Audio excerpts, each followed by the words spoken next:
진짜 시원해진 거 같이 느끼십니까? 이제 마침내 드디어 이제 더위가 조금은 물러가고 시원해짐을 느끼는 계절이 온 것 같습니다. 오늘 말씀을 통해서도 우리 안의 답답함과 또한 여러 가지 내가 해결하지 못한 문제로 인하여서 좀 복잡했다면 하나님의 은혜로 그 모든 것을 해결받는 시원한 시간이 되시기를 주님의 이름으로 축복합니다. 느헤미야 5장의 말씀으로 함께 은혜를 나누고자 합니다. 느헤미야라고 하면 한 단어로 정리할 수 있습니다. 예루살렘을 회복시킨 자. 성벽을 다시 한번 재건하면서 무너졌던 이스라엘 공동체의 회복을 담당했던 자라고 우리 너무나도 잘 알고 있습니다. 그런데 그 일들이 쉽게 이루어진 것은 아닙니다. 우리 그 느헤미야를 매장 확인해 보면 매 장마다 그에게는 도전이 주어졌고 그 도전 앞에 그것을 해결하기 위하여서 고군분투하는 장면들이 나와 있습니다. 그리고 그것을 해결하는 장면들만 우리가 잘 추려서 우리의 삶의 지표로 삼는다면 우리는 절대 믿음에서 후퇴하는 일은 없을 거라고 확신합니다. 왜 그러냐면 앞에 부분들을 잠시 살펴보면 1장에서는 느헤미야가 이 허물어진 예루살렘의 형편의 이야기를 듣습니다. 그리고 가슴 아파하고 주저앉아 있는 것이 아니라 어떤 이야기를 합니까? 하나님 앞에 그 사실을 내어놓고 기도하는 가운데 개인적인 도전의식이 생긴 거예요. 그리고 그 사실 앞에 자신의 소명을 발견하고 내가 이 일을 해야겠다라는 사명의식을 고취하게 됩니다. 2장에서는 그 일들을 하기 위하여서 어떠한 정치적인 도전이 필요했습니다. 왜 그렇습니까? 아닥사스다 왕의 술 맡은 관원장으로 일했던 그가 이 일에 파송을 받아야 했기 때문이죠. 그러니까 그때에도 인내하고 기도함으로 그 일에 자기가 쓰임받기를 원했습니다. 3장에서는 이제 돌아와서 실제로 성벽 공사를 진행하기 위하여서 일들을 추진할 때 행정적인 업무들을 처리해야 했는데요. 행정적인 도전이 그에게 주어진 겁니다. 적절한 곳에 어떠한 사람을 배치할 것이고 그 사람들을 함께 동역하기 위한 방법을 사용했던 것을 우리가 보게 되는 것이죠. 그리고 4장에서는요. 이 성벽이 잘 지어져 가는 가운데 한 가지 위협의 소식이 닥칩니다. 이방의 민족들이 합사하여서 그들이 성을 짓는 것을 방해하겠다라는 소식이 들린 거죠. 그 소식을 들은 백성들이 낙심하게 됩니다. 낙심했다라는 것은 이 모든 것을 포기하고 돌아갈 수도 있는 위기였다라는 것이죠. 그런데 느헤미야가 그들을 다시금 격려하고 세우고 대적들의 침공에 대비하면서 그들에게 주어진 이 성벽 재건의 꿈을 이루어가는 것을 볼 수가 있습니다. 그러면 이 정도까지 왔으면 이제 성벽을 잘 재건하면 될 것 같은데 오늘 우리가 읽은 5장에선 또 문제가 발생하게 됩니다. 5장에서 직면한 문제는 무엇이었을까요? 우리가 오늘 내용을 살펴보면 아시겠지만 이 이스라엘 백성 내부 안에 문제가 발생하기 시작한 것입니다. 이제 외부의 문제들, 다른 행정적인 문제들, 정치적인 문제들을 다 해결하고 났더니 이 공동체 안에 내부의 문제가 생겨나기 시작했다라는 것입니다. 여러분 잘 아시겠지만 외부적으로 아무리 잘 갖추고 있어도 내부가 무너지면 모든 것이 무너질 수밖에 없는 것입니다. 우리도 그렇습니다. 우리의 몸도 건강해 보이지만 속이 망가지면 이 활동을 제대로 할 수 없는 것처럼 말이죠. 오늘 그러한 내부의 갈등에 직면한 느헤미야는 도대체 어떤 지혜로 이 문제를 해결할 수 있었는지 오늘 본문을 통해서 함께 살펴보고자 합니다. 오늘 느헤미야가 세워가고 있는 유대인 공동체, 제가 내부에 갈등이 생겼다라고 말씀을 드렸습니다. 이 갈등이 생겼을 때 가장 중요한 것은 그 갈등을 어떻게 바라보느냐라는 것이죠. 느헤미야가 그동안 직면했던 도전 앞에서는 늘 기도했던 것을 보게 되거든요. 그런데 오늘은 어떠한 과정과 어떠한 문제를 어떻게 해결하는지 다시 한번 오늘 1절의 말씀부터 차근차근 살펴보기를 원합니다. 먼저 1절 말씀을 함께 보겠습니다. 오늘 1절 다 같이 한번 읽어보실까요? 시작. 그때의 백성들이 그들의 아내와 함께 크게 부르짖어 그들의 형제인 유다 사람들을 원망하는데, 자 1절에 백성들이라고 표현합니다. 이 백성들은 당연히 유대 백성들일 겁니다. 그런데 그 백성들이 누구를 원망하고 있습니까? 오늘 1절 마지막에 보니까 유다 사람들을 원망합니다. 그러니까 이 한 문장만 보더라도 유대 백성 안에서의 문제가 일어났다라는 것을 알 수가 있는 것이죠. 그런데 그게 그냥 단순한 문제는 아니었던 것 같아요. 성경의 표현이 어떻게 이 표현 그대로를 우리가 좀 인식하면 좋겠지만 이렇게 표현하고 있죠. 그들의 아내와 함께 크게 부르짖었다. 여러분, 언제 소리 크게 지르십니까? 소리 크게 잘 안 지르세요? 언제 소리를 크게 지르게 되죠? 화날 때요, 화날 때. 속 터질 때, 분노할 때. 저는 언제 크게 가장 소리를 질렀을까요, 최근에? 오늘 아침에요. 네, 아침에 아이들 깨울 때 크게 소리 지르잖아요. 일어나라. 처음부터 크게 소리 지르지 않겠죠? 작게. 일어나, 시간 됐다. 이제 씻고 학교 가야지. 5분이 지나도 인기척이 들리지 않습니다. 그럼 좀 더 크게 일어나야지. 그 다음에 어떻게 될까요? 방문을 팍 열고 들어가면서 아직도 안 일어났냐고 이제 분노가 치밀어 오르며 크게 부르짖어 일어나라고 소리를 치게 되는 겁니다. 여러분, 그냥 단순히 크게 부르짖었다는 것이 아니라 그만큼 이 사람들이 가지고 있는 문제는 공동체 밖으로 터져 나올 정도로 골마 있었다라는 것이에요. 내부 안의 문제가 밖으로 터져 나올 정도니까 그동안 안에서는 나름대로 해결해 보려고 했으나 그것이 해결되지 않아 이제는 밖으로까지 소리가 나올 정도로 그들의 원망 섞인 목소리가 많은 사람들에게 들려졌다라는 것이에요. 그런데 그들이 원망하는 사람의 대상이 암몬 사람들도 아닙니다. 사마리아 사람들도 아닙니다. 그들을 치겠다는 대적들도 아니고 같은 동족이었던 유대 사람들이었다라는 것이에요. 왜 그렇습니까?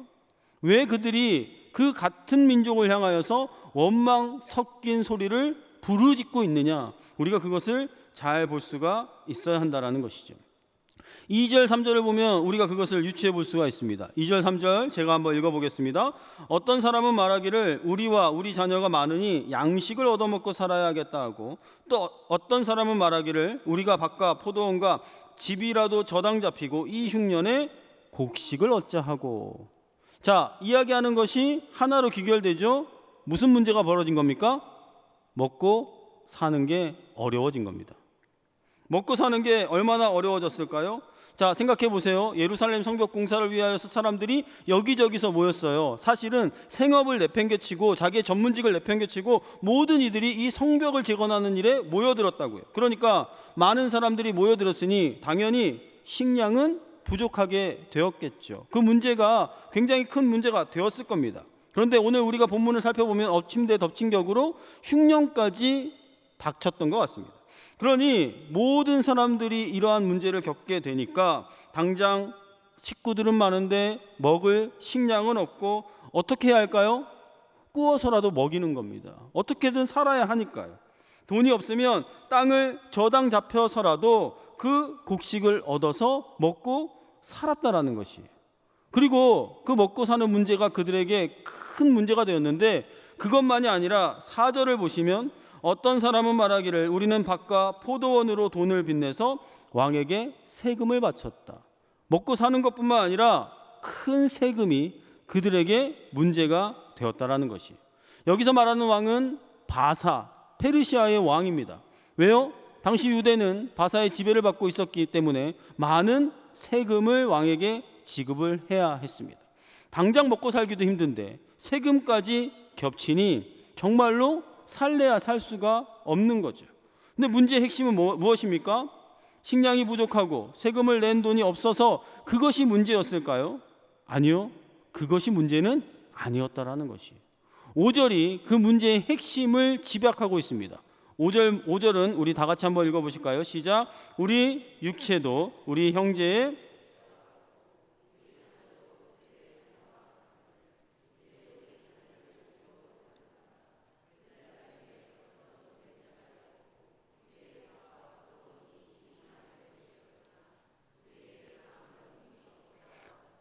네, 5절에 보시니까 이렇게 마무리합니다. 우리에게는 아무런 힘이 없다. 이 이야기는 무슨 얘기냐면 우리가 해결할 능력이 없다라는 거죠. 그런데 자, 식량이 없으니까 구워 먹었어요. 저당 잡히고 무언가를 이 문제를 해결했어요. 그런데 이것을 갚을 능력이 안 됐어요. 변제를 못하니까 어떤 일이 다가온 겁니까? 그것을 갚기 위하여 어떤 일이 생겼어요? 자녀가 종으로 팔려지는 일들. 이러한 일들이 생긴 거예요. 그런데 유대 사람들이 유대 백성들을 원망했잖아요. 같은 동족 안에서 이 문제가 불거졌다라는 것이에요. 같은 동족의 사람에게 자기 자녀가 종으로 팔려가는 일이 나타난 겁니다. 식량을 구하기 위해서, 세금을 구하기 위해서 여윳돈이 있는 사람들이 이웃의 그 부족함을 이용한 거죠. 결국 부익부 빈익빈, 잘 있는 사람은 더 잘 살게 되고 없는 사람은 더 어려워지는, 현재 겪는 이런 문제들이 지금 예루살렘 성벽을 재건하는 이 현장에도 동일하게 나타나고 있었다라는 것이에요. 그런데 그냥 단순히 그것이 먹고 사는 문제뿐만 아니라 그들이 공통적으로 가졌던 문제는 뒤에도 나와 있게 되는데, 그 법 안에, 이스라엘 백성들 안에 지켜졌던 법을 위반하는, 법을 넘어서는 악한 것들이 자행되고 있었다라는 것이에요. 사람들의 암묵적인 룰에 의해서 말이죠. 그러니까 돈 없는 사람들을 대상으로 폭리를 취하는 사람이 늘어났고, 그 폭리를 취하면서 자녀들을 종으로 삼는 일들이 이 안에서 일어난 거예요. 그러니까 먹고 사는 것보다 더 큰 문제들이 이 백성들 안에서 발생하기 시작한 거죠. 그러니 사람들이 원망하기 시작한 겁니다. 화가 나는 겁니다. 자녀를 저렇게 보내고는 못 살겠다라는 생각들이 터져 나온 거죠. 그리고 이것이 한두 명의 문제는 아니었던 것 같아요. 공동체를 흔드는 내부의 문제로까지 번진 것이죠. 그래서 이러한 내부적인 갈등이 느헤미야에게 들리게 된 겁니다. 느헤미야가 이 이야기를 들었을 때 어떻게 행동했을까요? 우리 6절, 7절 말씀을 보시면 아는데요. 6절, 내가 백성의 부르짖음과 이런 말을 듣고 크게 노하였으나 깊이 생각하고 귀족들과 민장들을 꾸짖어 그들에게 이르기를 너희가 각기 형제에게 높은 이자를 취하는도다 하고 대회를 열고 그들을 쳐서라고 기록하고 있습니다.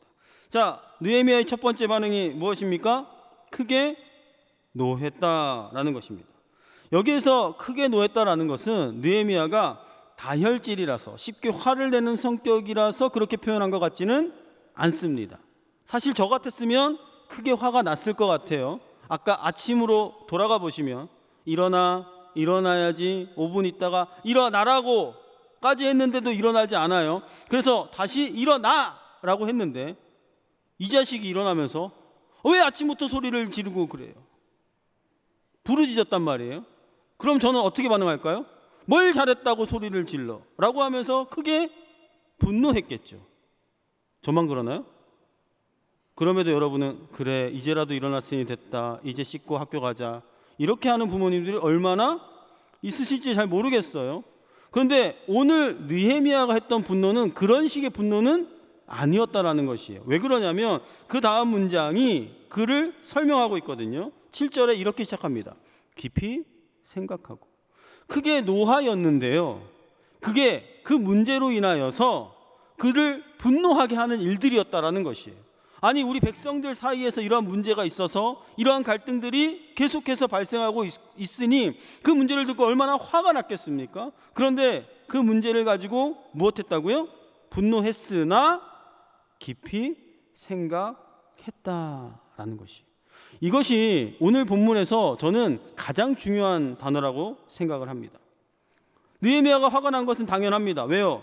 예루살렘 성벽을 세우기 위해서 모두 어려운 형편들 가운데 정말로 있는 힘을 다해서 함께 일하고 있는데, 한편으로는 그것을 이용해 먹고 있는 사람들이 있으니까요. 얼마나 꼴보기 싫습니까? 근데 게다가 동료들의 자녀를 종으로 삼고 밭과 포도원을 빼앗고 폭리를 취하고 있으니 어떻게 화가 나지 않겠습니까? 그런데 느헤미야는 그것을 개인적인 감정의 분노로 처리하지 않았다라는 것이에요. 크게 노하였으나 깊이 생각했다라는 것은 즉시 화를 표출하는 것이 아니라 마음속으로 다시 한번 그 생각들을 정리했다라는 것을 이야기하고 있는 것입니다.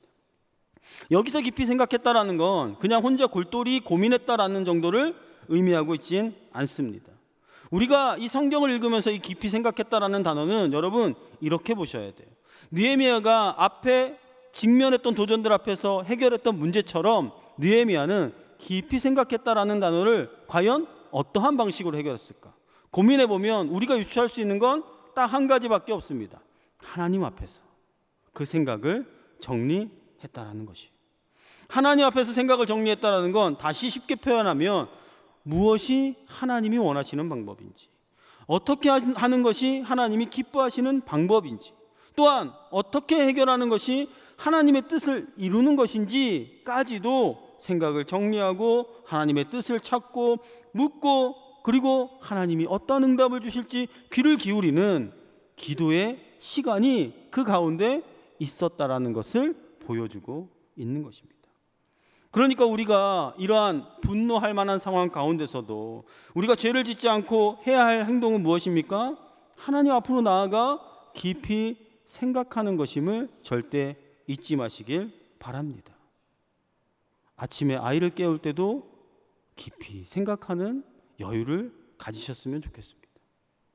내일부터는 그래 보려고요. 자, 그런데 깊이 생각하는 것으로 끝났을까요? 아니요. 깊이 생각하고 이 문제를 해결하기 위한 실천적인 일들이 나타나게 됩니다. 깊이 생각하면서 이 문제들 원성을 듣다 보니까 이 문제가 어디서부터 비롯되었는지 그 문제의 원인을 찾았던 것 같아요. 자, 7절에 보시니까 이렇게 이야기하죠. 깊이 생각하고 그 다음에 귀족들과 민장들을 꾸짖어 그들에게 이르기를 너희가 각기 형제에게 높은 이자를 취하는도다. 그러니까 그들이 행했던 이 높은 이자를 취하는 행동이 문제의 원인이 되었다라는 것이에요. 그리고 대회를 열고 그들을 쳤다라고 표현을 하고 있는데요. 공동체 안의 문제가 이 모든 공동체를 무너뜨리게 생겼으니 그 작은 문제는 빨리 해결하는 것이 좋다라는 것이에요. 개인이나 공동체에 문제가 발생했다면 분명 작은 틈이 벌어진 것 맞습니다. 모든 고난과 고통이 우리가 죄라고 결부지을 수는 없지만 대부분의 삶이 그렇습니다. 이 작은 죄가 모든 것을 무너뜨리기 마련이죠. 특별히 성경은 이 죄와 공동체를 무관하게 여기지 않았던 것을 우리 너무나도 잘 알고 있습니다. 한 사람의 죄가 그것으로 끝나는 것이 아니라 그 사람의 삶으로 인생으로 끝나는 것이 아니라 공동체를 위협하는 심각한 죄악이 되는 경우를 우리가 이미 발견했기 때문이죠. 여러분, 대표적인 사건이 이런 겁니다. 여호수아 때 여리고성을 점령할 당시에 누구의 범죄를 생각해 볼 수 있죠? 아간의 범죄입니다. 아간의 작은 범죄로 인해서 이스라엘 공동체의 위기가 닥쳤던 것 여러분 기억하고 있습니까? 그 한 사람의 작은 범죄 때문에 하나님은 이스라엘 백성이 전쟁에서 패하고 사람이 죽는 비참함을 겪을 수밖에 없도록 이끄셨다라는 것이에요. 그러니까 이 작은 죄는 그 사람의 죄로 끝나는 것이 아니라 공동체를 죄에 빠뜨리고 무너뜨리게 되어지는 단초가 될 수도 있다라는 것이에요. 그러니까 느헤미야가 깊이 생각한 다음에 유대 백성들이 처한 고통과 고난 뒤에 그들의 죄악이 있음을 본 것이죠. 그리고 그 죄악을 해결해야겠다라는 다짐을 한 것입니다. 그래서 7절에 명확하게 이야기하죠. 너희가 높은 이자를 취했기 때문이다. 높은 이자를 취했기 때문이고 대회를 열고 그들을 쳤다라는 건 모든 이들을 모아서 이 문제를 공론화했다는 것입니다. 도대체 우리 이 내부의 문제가 무엇인지 우리 모두 다 알고 이 문제를 해결하기를 원했다라는 것이에요. 그리고 8절에 모든 사람들에게 이렇게 이야기합니다. 그들에게 이르기를 우리는 이방인의 손에 팔린 우리 형제 유다 사람들을 우리의 힘을 다하여 도로 찾았거늘 너희는 너희 형제를 팔고자 하느냐. 자, 이 8절에 보면 유다 사람들을 찾았다라고 이야기합니다. 도로 찾았다. 이 이야기는 포로로 잡혀있던 백성들을 돈을 주고라서도 그들을 찾아서 이 이스라엘로 귀환시켰던 것 같아요. 그러한 수고와 어려움 가운데 이스라엘이 다시 한번 재건되려고 하는데 그러한 문제들을 내부에서 자행하고 있으니 이건 큰 범죄와 마찬가지다라고 설명하는 거죠. 그랬더니 이 이야기를 들은 사람들이 어떤 반응을 합니까? 그들이 잠잠하여 말이 없기로. 아무런 반응을 못하는 거예요. 무엇입니까? 인정할 수밖에 없는 그 죄악이 우리 가운데 이루어지고 있다는 것이죠. 그러면서 느헤미야는 그것으로 끝나지 않고요. 그들의 죄를 지적했다면 그들의 정체성을 상기시킵니다. 9절의 말씀입니다. 내가 또 이르기를 너희의 소행이 좋지 못하도다. 우리의 대적 이방 사람의 비방을 생각하고 우리 하나님을 경외하는 가운데 행할 것이 아니냐. 이야기 무슨 얘기입니까? 너희의 행실, 소행은 이방인이 보기에도 좋지 못한 것인데 하나님의 백성이 우리가 그러한 행동을 한다니 얼마나 창피한 일이냐라고 꾸짖는 것입니다. 여러분, 하나님의 백성으로의 정체성을 갖는다는 건 무엇입니까? 하나님을 영광되게 만드는 그러한 삶을 우리가 살아내는 것 아닙니까? 우리 인간의 제일 된 첫 번째 목적이 무엇이라고 여러분 배우셨습니까? 하나님을 영화롭게 하는 것 아닙니까? 하나님을 영화롭게 하는 것은요, 우리의 입술로만 하나님을 찬양한다고 이루어지지 않습니다. 하나님의 말씀이 어떻게 쓰여졌는지, 어떻게 우리에게 적용되는지 우리의 인생과 삶과 말과 모든 것을 통하여서 그것을 드러낼 때 우리는 하나님을 영화롭게 하는 것이죠. 그러니 이스라엘 백성 안에 행하여지고 있던 이러한 문제들은, 죄악들은 하나님 보시기에 정당한 일도 아니고 하나님의 백성이라면 그러한 일을 해서는 안 된다라고 이야기하고 있는 것입니다.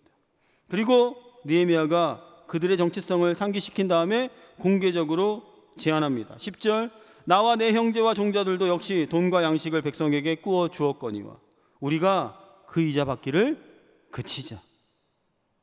이자를, 높은 이자를 받는 것이 우리의 문제의 근원이니 그것을 그만하자라는 것이. 모르겠습니다. 이 문장을 보면 느헤미야도 뭐 어려운 사람들에게 돈을 꾸어줬던 것 같아요. 그런데 자기도 이 일을 하지 않고 우리가 그 일을 그만하면 이 모든 문제는 해결될 수 있지 않겠느냐라고 제안하는 것이죠.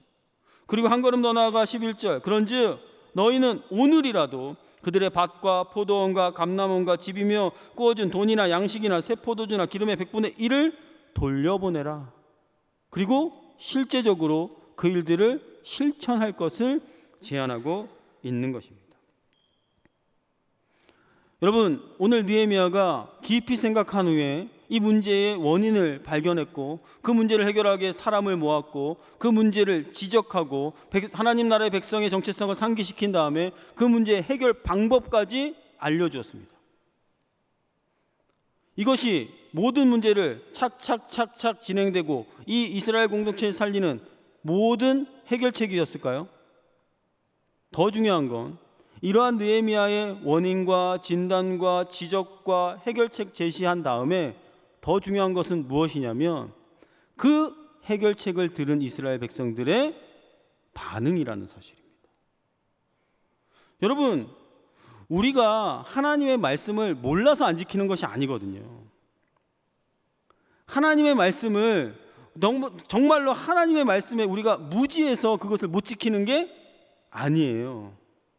이들도 몰랐을까요? 알면서도 그것을 행하고 있지는 않았을까요? 근데 그 지적을 만났을 때, 그러한 판단과 해결책을 들었을 때 이스라엘 백성들은 어떻게 반응했다라고 나와 있습니까? 12절 말씀에 보시니 이렇게 이야기합니다. 그들이 말하기를 우리가 당신의 말씀대로 행하여 돌려보내고 그들에게서 아무것도 요구하지 아니하리이다. 자, 귀족들, 민장들 높은 이자를 쳐서 그 자녀들을 종으로까지 탈취했던 그 사람들이 이 느헤미야의 이야기를 듣고 뭐라고 반응하는 겁니까? 그럽시다. 우리가 그렇게 하겠습니다. 라고 반응을 한 거예요. 이들의 반응이요, 이스라엘 백성들을 다시 세워가고 이 공동체를 회복하는 단초의 중요한 역할을 했다고 봅니다. 제가 좀 전에 말씀드렸죠. 우리가 몰라서 못하는 게 아니라고요. 알면 할 수 있는 용기와 결단이 필요하다라는 것이에요. 제가 예전에 세미나를 들을 때 이 집에 있는 남편들이 제일 말을 안 듣는 사람이 있어요. 누구 말을 안 들을까요? 남편들은 누구의 말을 안 들어요? 이게 운명적으로 아내의 말을 안 들어요. 아내가 남편에게 뭔가를 이렇게 지적을 하죠. 그리고 제안을 하고. 그러니까 이 느헤미야처럼 현명하게 얘기할 때도 있어요. 당신이 여기서 이런 문제를 가졌잖아. 근데 그 문제가 해결되지 않은 우리 가정에 어려운 문제가 생기겠지. 그러니 이런 것들은 이렇게 고쳐줬으면 해. 그럼 남편이 듣고, 그래, 당신 말이 옳도다. 내가 이제부터 그렇게 살리이다 라고 고백하면 그 가정은 정말로 행복한 가정이 되어 있을 겁니다. 근데 대부분의 가정은 어떻게 반응합니까? 그건 다 맞는 얘기인데 그건 네 생각이고 난 안 해 라고 반응하는 게 일반적인 남자의 죄악된 본성이에요. 그러니까 알면서도 안 하는 거죠. 어긋장을 놓는 겁니다. 저도 그렇고 여기 계신 남자분들도 대부분 결혼하신 분들이라면 그러리라고 믿습니다. 아멘 안 하시네요. 그런데 이러한 분들에게 가장 현명한 해결책이 하나 있다고 해요. 내 여자가 아닌 딴 여자에게 시키면 그 말을 그렇게 잘 듣는답니다. 그래서 교회 안의 공동체에서는요, 내가 직접 말하기보다 우리 목장 안에 있는 옆에 가정 집사님에게 부탁을 하시거나 권사님에게 부탁을 하시거나 전도사님에게 부탁을 하시면 남자들이 껌뻑 죽고 다 한대요. 그러니까 아내가 집에서 예배 시간 좀 일찍 준비하고 빨리 준비해서 늦지 않게 좀 가면 좋지 않냐, 꼭 찬양할 때 이렇게 머리 숙이고 들어가야 되냐, 이렇게 잔소리하면요 남자는 그 다음 주에도 똑같대요. 근데 지혜롭게 누구를 활용하시라고요? 우리 권사님, 목자님, 전도사님을 활용해서 이 전화를 한 통 하시면 그날은 10분 전에 출발한답니다. 그렇게 되리라고 믿습니다. 제가 중요한 팁 하나 알려드렸으니까 잘 활용해 보시기 바랍니다. 근데 중요한 건 무엇이냐면 아는데도 지키지 못하는 것이 아니라 그 문제가 내 문제라고 직면되었을 때 내가 어떻게 반응하고 그것을 해결하느냐라는 것이에요. 특별히 믿음의 공동체가 그렇다라는 것이에요. 여러분 생각해 보십시오. 자기의 이기적인 잘못이었어요. 그런데 그것을 인정하는 게 쉽겠습니까? 어렵죠. 그것을 고치는 게 용기가 없으면 할 수 있겠습니까? 어렵다라는 것이에요. 남들이 어찌되었든 내 기득권 포기하지 않고 끝까지 고집부리면 나는 떵떵거리고 잘 먹고 잘 살 텐데요. 그게 세상의 논리 아닙니까? 그렇게 되면 결국 공동체는 무너질 수밖에 없다라는 것이에요.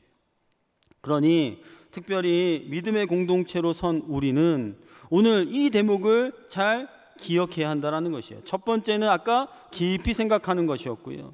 두 번째는 그 문제의 원인과 그 문제의 해결책이 우리에게 명확하게 주어졌을 때 그것을 인식하고 받아들이고 그 방법대로 살고자 하는 결단이 필요하다는 것이에요. 그리고 느헤미야가 이들의 약속을 들으면서 어떻게 합니까? 제사장들을 불러 세우고 그 약속을 맹세하게 지키게끔 맹세하게 합니다. 그냥 단순히 자 이것을 못 지키면 우리가 13절에 보니까 옷자락을 털며 이르기를 이 말대로 행하지 아니하는 자는 모두 하나님이 또한 이와 같이 그 집과 산업에서 털어버리실지니 그는 곧 이렇게 털려서 빈손이 될지로다. 이게 저주하는 말씀이 아니라 이렇게까지 확실하게 그 약속을 지킬 때 하나님께서 지키신다라는 것이에요. 여러분 이렇게까지 하는 이유가 무엇입니까? 하나님 앞에서 내가 어떻게 살기를 완벽하게 보여주자라는 것이죠. 아까도 말씀드렸습니다. 사람들이 자기 죄를 인정하는 것이 쉽지 않다고요. 내가 잘못한 걸 알아도 누가 지적질을 하는 순간 하기 싫어지는 게 우리의 본성이라고요. 그런데 오늘 이스라엘 백성의 공동체는 이 놀라운 결단이 그들에게 이루어진 거예요. 느헤미야도 자신의 잘못을 깨달은 거예요. 우리가 같이 이 일을 그치자라고 제안을 한 거죠. 그러니 중요한 것은 이러한 한 사람의 회개가 불러온 놀라운 결단들이 공동체를 살렸다라는 것을 우리가 절대 잊지 말아야 합니다.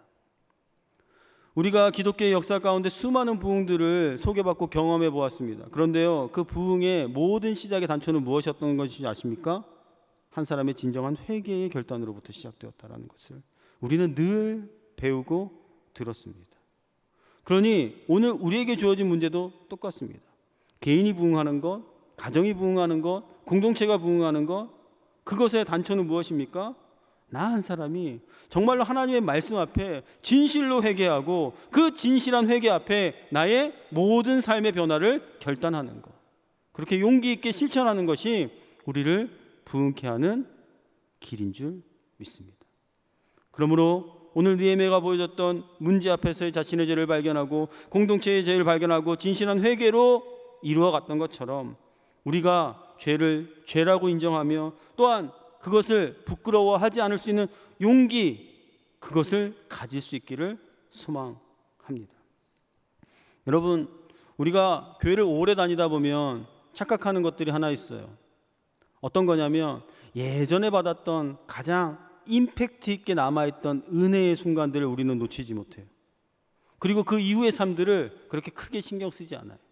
그러면서 돌이켜보면서 이렇게 이야기하죠. 그래도 시간이 지나서 보니까 조금씩 변해왔던 것 같습니다. 근데 그것은 우리가 하나님 앞에 나아갈 때까지 성화의 과정을 겪는 과정이니까 자연스럽게 이루어지는 건데요. 우리가 변화의 순간, 은혜의 결단의 순간요, 한순간에 단호한 의지가 있지 않으면 절대 변하지 않는다는 사실입니다. 무슨 이야기입니까? 정말 은혜가 은혜되게 하는 것은 우리 내면 안에 극적인 변화가 일어났던 것처럼, 그리고 그 극적인 변화가 내 삶에 수많은 용기의 결단을 이루어냈던 것처럼 말이죠. 오늘 우리가 이 말씀을 들으면서도 우리 내 안에 여전히 해결되지 않는 문제들이 있을 수도 있습니다. 근데 그것이 왜 계속 해결이 안 되고 남아 있을까요? 내 안에 결단이 없기 때문입니다.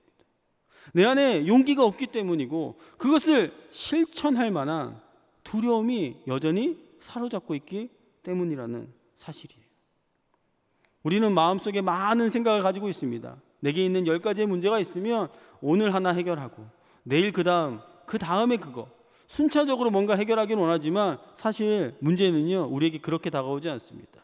죄의 문제도요, 그렇게 해결되지 않아요. 그러니 무엇이 필요할까요? 내가 이 은혜를 은혜되게 하기 위해서 이 모든 문제의 원인과 근본과 뿌리를 찾아 해결할 수 있는 용기와 결단이 필요하다라는 것입니다. 그러기 위해서 우리가 발견해야 할 것은요, 다시 한번 예수 그리스도의 십자가밖에 없는 줄 믿으시길 바랍니다.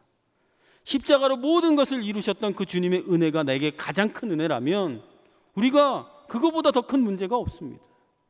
그거보다 더 큰 해결점이 없다라는 것이죠. 우린 너무나도 오랫동안 십자가를 잊고 살진 않았습니까? 십자가의 은혜를 놓치고 살고 있진 않습니까? 그냥 삶의 하나의 습관처럼 신앙생활이 따라오고 있진 않느냐 말이죠. 그러니 내 내부 안에선 여전히 자행되고, 알고 있으면서도 내가 스스로 눈 감고 그 문제에서 반응하지 않았던 나의 잘못된 신앙생활이 아니라 다시 한번 주님 앞에 단호한 결단, 십자가로 이루신 그 놀라운 은혜가 내게 다시 한번 살아나게 되는 그 은혜를 누릴 수 있는 저와 여러분 될 수 있기를 간절히 소망합니다. 오늘 이 말씀을 통하여서 다시 한번 우리의 헛된 모습이 아니라 정말로 진실된 모습으로 주님 앞에 서기를 원하고, 이 느헤미야가 보여줬던 깊이 생각하고 주님의 뜻을 구하며 또한 솔선수범하여 그들의 일들을 변화시키기 위하여 제안했던 것과 그 일들을 진실되게 받아들이고 놀라운 용기와 결단을 내렸던 이스라엘 백성들의 삶이 우리의 삶이 되기를 주님의 이름으로 소망합니다.